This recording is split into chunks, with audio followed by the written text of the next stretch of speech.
Bonjour, tout d'abord je voudrais rendre hommage aux victimes du coup d'État de vendredi 13 novembre à Paris. Un coup d'État qui a été fait par le biais, enfin par l'intermédiaire de certains djihadistes qui sont quand même le fruit de toute une politique de l'Élysée, de Matignon et du Quai d'Orsay. Parce qu'ils ont été baignés, comme vous bien savez, dans les éléments d'Al-Nusra, qui sont depuis longtemps les grands alliés, entre guillemets, de l'Occident, en particulier de la France, dans la déstabilisation de la Syrie et de la Libye. Que ce soit un coup d'État, ça vient de soi, on y reviendra tout de suite après.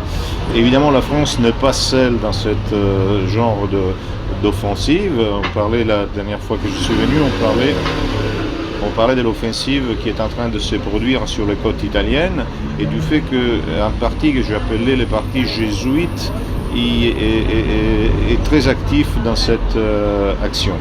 En fait, quand je parlais du parti jésuite, je tiens à résumer, nous avons le chef de la banque, enfin le président de la banque centrale qui s'appelle Mario Draghi, qui est un cosmopolite qui s'est formé dans l'école jésuite. Nous avons comme président de la République un Mattarella qui fait partie de l'école jésuite. Nous avons un pape jésuite et nous avons aussi un gouvernement qui est tenu par une loge franc-maçonne catholique très proche des jésuites. À ceci, il faut ajouter maintenant que, en vue du jubilé, Rome a été commissariée. Rome a un préfet et un commissaire spécial. Le préfet, c'est quelqu'un qui a pris ce diplôme en Israël. Et par contre, le commissaire spécial, c'est celui qui a lancé l'Expo, qui a gouverné l'Expo de Milan et qui vient d'offrir l'Expo aux immigrés. Et lui, c'est un personnage très proche du pape. Il suffit de suivre un peu ce que les gens qui ont un certain pouvoir sont en train de dire. Par exemple, nous avons obtenu, si vous voulez, cette grande avalanche d'immigration qui est le fruit, entre autres, de toutes les interventions qui ont été faites dans l'Afrique du Nord et dans la Méditerranée, avec l'excuse d'abattre des gouvernements qui ne seraient pas suffisamment démocratiques pour en mettre en place, comme vous bien voyez, que de dictatures fondamentalistes islamiques. Mais la question est que de toute manière, quelle qu'elle soit l'intervention, que ce soit l'intervention même russe, toutes les interventions sont en train de pousser beaucoup plus de gens qui passent, qui font la fuite et qui viennent ici. Ils viennent surtout en Italie et en Grèce. Ils y arrivent par un biais extraordinaire parce qu'ils sont organisés du départ, ils ont leurs tablettes, leurs iPhones, leurs contacts. Il y a une organisation qui les aide dans toutes les choses, tous les éléments. Cette organisation est gérée par le millionnaire ou par les plurimillionnaires philanthropes, entre guillemets, George Soros, lesquels continuent de dire et de forcer pour qu'il y ait une seule commission européenne pour l'immigration. Le but de l'ONU et aussi du pape, il faut ajouter, est celui qu'il y ait quelques millions de nouveaux arrivés en Europe pour la substitution de la population. Alors, j'ai eu l'occasion de parler avec des gens de la marine italienne. Alors la chose est terrifiante parce que jusqu'à il y a un an, nous autres les Italiens, nous allions chercher les immigrés sur les côtes africaines. L'Europe, Bruxelles, en fait, quand je dis Bruxelles, je parle même de Paris, je parle même de Berlin, etc. On a eu marre et a demandé que nous arrêtions en mettant une autre ceinture de sauvetage dans les eaux territoriales italiennes qui s'appelle Triton. Simplement, il y a une clause. La clause est que les Italiens peuvent toujours aller chercher les immigrés sur les côtes africaines si elles appellent au secours. Donc maintenant, ils partent directement avec des téléphones fournis par les Italiens et dès qu'ils prennent le large, ils appellent au secours. Nous envoyons deux bateaux de marine complètement désarmés. Les marins, maintenant ils y vont, quelques-uns, ils vont armés en cachette parce qu'ils se sont fait tirer dessus, ils se sont fait désarmer, ils ont fait même séquestrer un navire. Et en plus, quand les gens qui arrivent sont violents, ils ont l'ordre de se faire tabasser. S'ils résistent, ils passent à la cour martiale. Alors ça, c'est la situation dans laquelle on vit. L'Italie, la marine est mise au service d'une invasion. Alors, dans toute cette histoire, comme vous bien savez, il y a le summum de l'écologie, de la planète à Paris bientôt. Et la chose qu'on n'arrive pas trop à faire connaître, c'est que les décisions qui seront prises permettront à cette, je ne sais pas comment l'appeler, cette commission transnationale bénie par l'ONU, d'avoir des pouvoirs fondamentaux dans toutes les politiques de tous les autres pays, y compris l'Union européenne, non seulement les simples pays.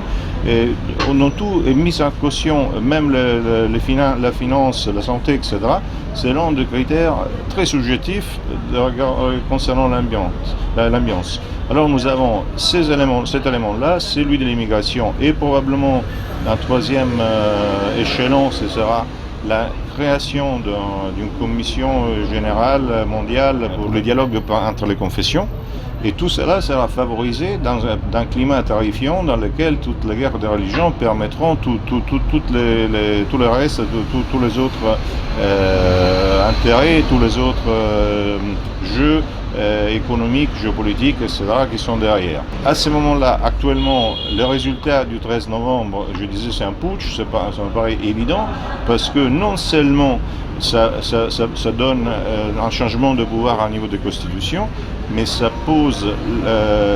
lance l'idée de l'union nationale vis-à-vis d'un ennemi qui, du reste, c'est absurde parce que cet ennemi a été créé par ceux qui voudraient faire l'union nationale, et tout ça dans l'élan du grand espoir de l'union mondiale concernant l'écologie. En plus, on vient d'organiser ou de proposer en ce moment une espèce de Yalta de la Méditerranée où trois acteurs s'assieraient ensemble, les États-Unis, la Russie et la France.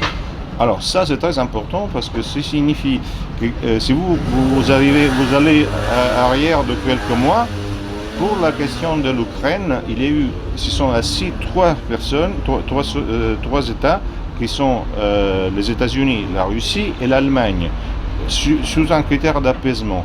Je vais vous raconter la dernière fois qu'on s'est vu qu'il y a parmi les projets du Council of Foreign Relations, qui est le CFR, c'est-à-dire un think tank privé, que depuis 1932 dicte toute la politique étrangère des États-Unis, qui a proposé non seulement d'isoler l'Allemagne, chose qui de reste était faite entre autres par la Volkswagen et l'attaque des immigrés que Soros a lancé carrément vers l'Allemagne, mais il parlait aussi d'un partage de l'Union européenne sous trois influences, la Pologne, la France et Israël. Tout ça aux dépenses allemandes. La Pologne est en montée des puissances parce qu'elle représente aujourd'hui, si vous voulez, la riposte du pays de l'Est à l'immigration, mais ça n'empêche qu'elle soit sur une position anti-russe et anti-allemande, donc qui empêche la possibilité de sortir de l'auberge. La France actuellement, grâce aux pauvres victimes du coup d'État du 13 novembre, prend une certaine puissance vis-à-vis de l'Allemagne. Mais pourquoi? Parce que Obama est beaucoup plus en bonne relation avec l'Élysée et la bourse de New York beaucoup plus avec celle de Paris qu'avec l'Allemagne, qui au contraire n'est pas un très bon client. Israël est en plein poussé, et dans cela, le 8 décembre, nous avons en Italie la naissance, il commence le jubilé spécial. On ne sait pas pour quelle raison le pape a voulu faire le jubilé spécial, et nous avons des difficultés à savoir si il y a dans les projets l'idée de faire un très grand bond de sang dans un point de vue de guerre de religion. Ça, je ne peux pas l'affirmer, je ne peux pas le nier non plus. C'est un sujet à caution, mais c'est un danger que nous avons face à nous. Et de toute façon, la question est globale, n'est pas une question italienne, n'est pas une question française, est une question globale. L'attaque est complète, l'extermination de nos peuples et la destruction de nos cultures sont un acte de tous les points de vue, et nous subissons actuellement une accélération de ce processus.